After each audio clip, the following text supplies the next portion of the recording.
Tea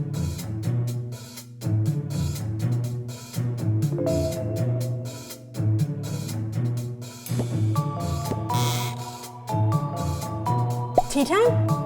Tea time.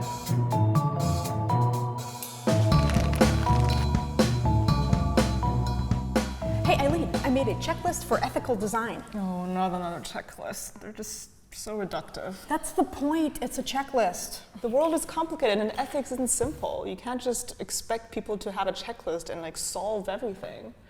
I mean, for some people, being ethical means really respecting people's time and attention. For others, it's taking down surveillance capitalism. It's not like there's one list of things. Broke your teapot, almost. And why would that be bad?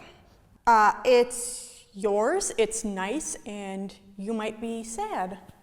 Well, see, that's already 3 reasons for not breaking a teapot. I mean, what if I really hated this teapot and was looking for a reason to buy a new one?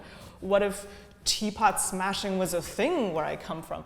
There's, moral and economic and cultural context to all the things we do. I see. It's all relative. Yes, exactly. But relativism does not imply nihilism.